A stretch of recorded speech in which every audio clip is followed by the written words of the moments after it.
welcome back to the channel. Let's take a seat real fast. Let's talk. So I haven't been doing much recording because this has been a pretty stressful weekend. So the car came home on Friday. As you've seen in the last video, it ran at the shop. We were able to get it cranked at the shop using a combination of jump box, my brain is fried, and some brake parts cleaner. No clue how we got that to work, but we did. It ran, and then when I got it home, I fixed a couple small issues and couldn't get the car to ever crank again. So had a couple things going on. So when I got it home, first off, we had motor oil in the header. So I told Mike at the shop that I believe there was motor oil in the collector, and he said no. I thought I seen it come out of it, and he said no, it's all over the floor. It's coming out of the other fitting. So okay, cool. But when I got home, there was actually motor oil in the edge of the collector. So I knew that we had something going on getting motor oil in the collector. Engines are not my forte. It's kind of weird how people like myself, and there's so many people out there that build these things and don't even have a lick of clue what we're doing with what make them go. Of course, I plan to learn how to, do all this stuff, but it's going to take time. So I didn't know why there was motor oil in the collector. I tried multiple things, let's see here, Friday to get it to crank again, and with absolutely no luck. So between battery stuff, jumper cables off the other vehicle, checking grounds, like just all kinds of stuff that ended up not being the situation. So Friday night, I was extremely frustrated. Got some tips Friday night from some other people from the video and talking to people in Messenger, and felt like I had a solid chance at it Saturday morning. So come downstairs, ready to rock and roll Saturday morning, made some changes, and still nothing. So it got worse Saturday morning. Now I also had, I didn't see no more motor oil coming out of the collector, but now I had fuel coming out of the collector, and a lot of it. So over these, the 2 days there, that period, I had took the plugs out. I turned it over with no plugs in it to empty the cylinders out, make sure no fuel ever come out of the spark plugs. When the spark plugs were taken out, no fuel ever come out of the heads up there. But I knew that it was probably flooding the motor, so I just didn't know what to do about it besides take the plugs out like you would do a freaking lawnmower. So I was very frustrated. So after trying multiple things, including changing the battery out, putting a different, actually Silverado battery in it, so a bigger battery in it, and putting that on jumper cables on the Tahoe, so it was cranking under 12, 13, high 11s, 12, 13 volts, all the time cranking. When it wasn't cranking, it was obviously at like 13.8 with the Tahoe running, so the alternator was charging the battery just like a vehicle would at all times. I was ready to throw in the towel. I went upstairs, was pissed off, told the wife that I'm done with that freaking car because it's overwhelming to me that I felt like it was a Holly issue, but I have not been able to learn the Holly yet. So I'm a hands-on learner. Sometimes I feel like I do have ADHD. When people are talking to me, sometimes I zone out. And the people that are closest to me are aware of this and understand that sometimes they have to make sure I'm really paying attention. But sometimes it's hard for me to learn things if my hands are not physically on it. So some of y'all might struggle with that also.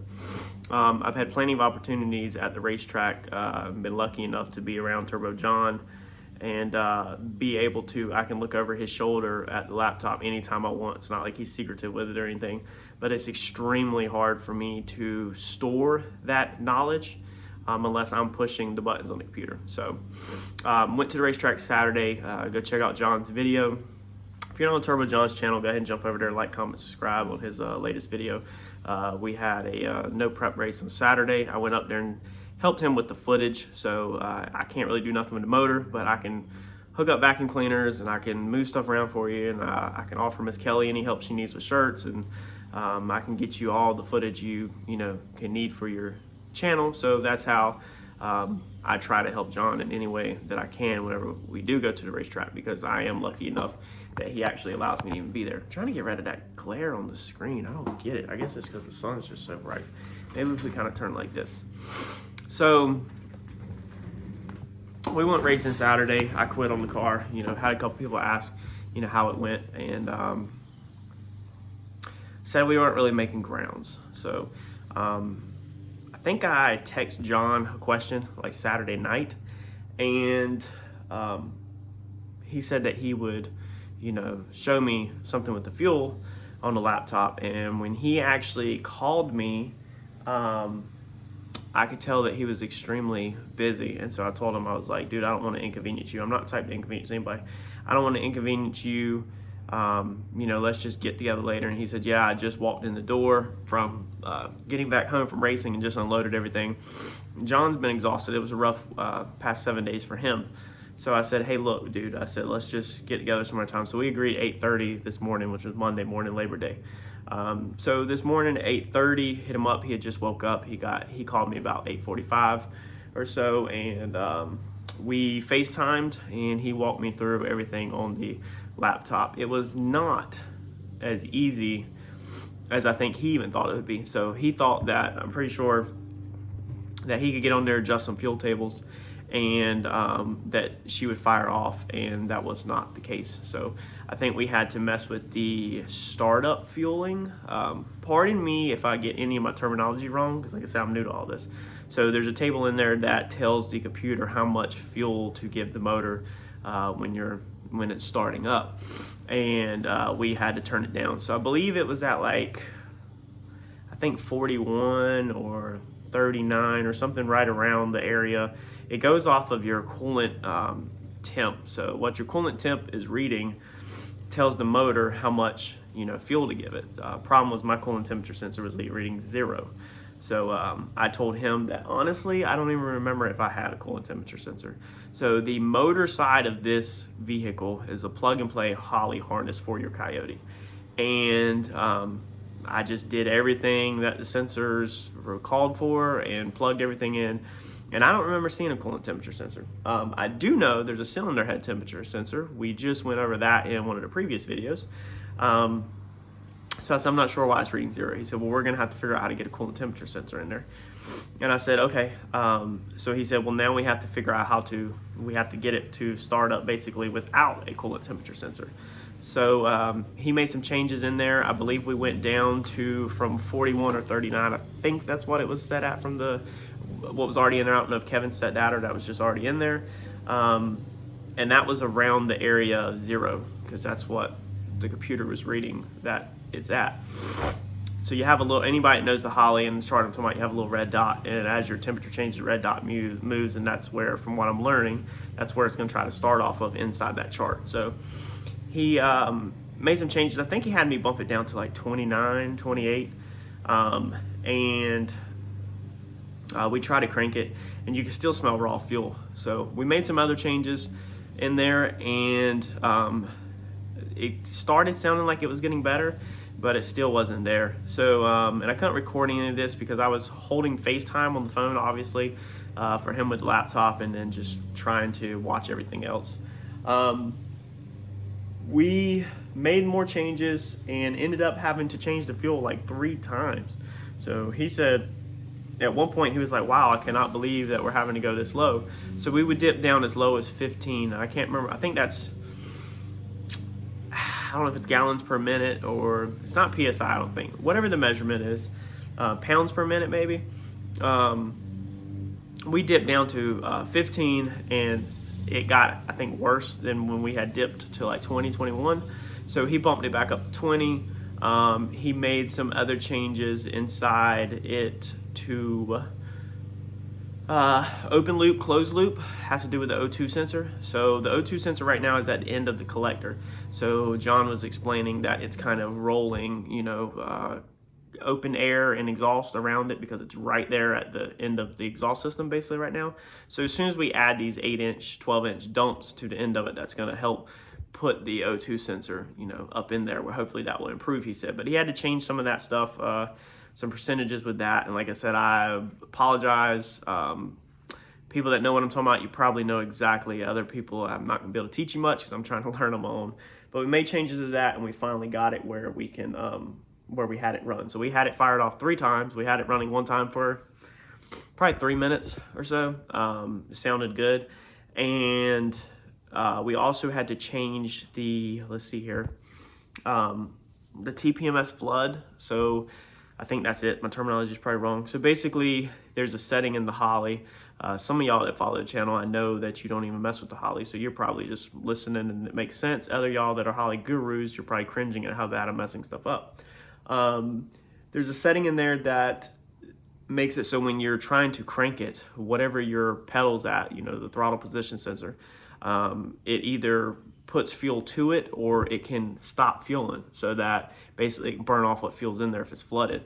So he set that at 50%. So if I give the throttle anything past 50% while it's cranking, it will stop, the injectors will stop throwing fuel to the car, and we'll be able to burn off what was in there. As soon as he did that, we started making way better grounds, because then we were able to basically clean the motor out of all of its flooding that was going on. And I think the first or second time we actually fired it off of the injectors not hitting nothing, because I believe my pedal was over 50%, and when it fired off, it wasn't dumping anything. So it was just straight up flooding. Our whole issue with this whole weekend was, you know, just the motor flooding and dumping way too much fuel to it.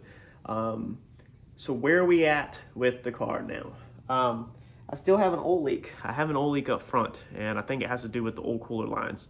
I'm not sure. Somebody else commented in one of the videos if the fitting kind of looked dented when me and Mike took it out to weld it. I don't recall that, so I don't have any problem at all pulling that fitting back out, cutting it, and changing the fitting. But it could also be a leaky line. You know, I bought a lot of these lines used, even though they're NASCAR lines and really high quality Brown and Miller stuff. It still could be leaking. So I tightened a lot of that down, and then it seems like I have fluid near the torque converter area. A lot of this is, I don't know if this is old fluid or not, because you know how much fluid we lost in the previous video.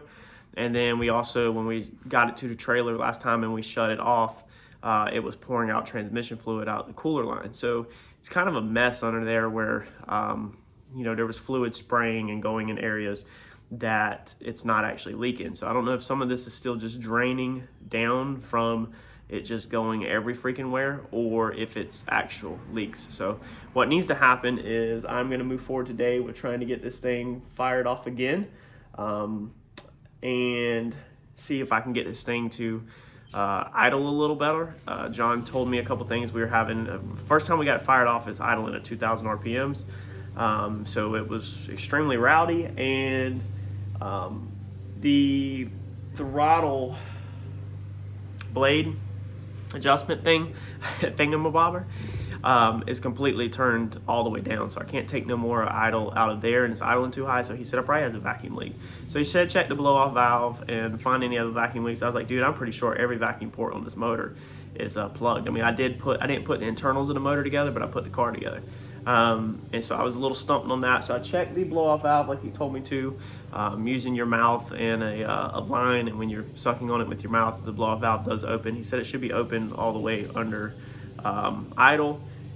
And then I was like thinking about the top of the intake, and I was basically like, how about if it's leaking where the top of the intake is put together? So I have a Holley Sniper intake, and the top bolts on. It's a two-piece intake, so you can get inside of it. And so I've never took it apart. I bought that intake, I think it was like almost $200 off. It was a floor model, so some shop or somebody had it as a display when you come to the counter, and they decided that they didn't need it no more, they didn't want it no more, so they sold it on eBay. So it was a brand new item. It just had, you know, floor model scratches and scuffs. So I definitely took the savings and ran with that. But the problem is I never took the lid off. So when you take this lid off, you notice that it's just slick metal, okay? So it's two pieces of metal that bolt together. There should be a gasket between there, and there's not. The box that this come in had a couple other pieces, along with I got the fuel lines and all that stuff with it, the fuel rails. It was a pretty good deal, but I mean, I didn't have no gasket. I mean, obviously I have enough common sense to know that if you have a big square gasket, you need to put it in there, and I would have already done that. So I was pretty sure it needed a gasket. I hit up Sammy. He has the YouTube channel, Boost is my friend. If you haven't checked out Sammy's channel, I recommend that too. I actually told a couple people about it at track this weekend and didn't even know about it. So look up Boost is my friend on YouTube. And I was like, I also sent John a message, but John's extremely busy, so he can sometimes take a couple hours to get back to you because he's actually pulling his transmission today. So he has a lot going on. So I texted Sammy, I was like, dude, I'm like about to go to Advance and get gasket maker, but isn't this supposed to have a gasket between this lid? And I'd already looked it up on Google and on the Holley website, and you can get the replacement gasket. And Sammy was like, yeah, he actually was like LMAO, text me back. And I was like, okay, so that's probably gonna be our vacuum leak, is no gasket. So I had no way to know of that because I didn't check it. I didn't take that apart. I figured that the store that had put it together on display had kind of fully put it together and put it on display. They didn't. They just put the bolts in it finger tight, no gaskets, and had it up there, and that's 100% my fault. I did all the gaskets on obviously the runners where it bolts to the top of the motor, and I did the gaskets behind the throttle body because obviously all that stuff needs gaskets. So we're about to throw some 1-minute gasket maker on the lid, and I got a decent feeling that that's going to fix our vacuum leak. I'm hoping that my luck now is it didn't change a bunch of stuff in the tune, and then I'm back to square one where it won't crank because everything's sealed up now because I'm still not great with this.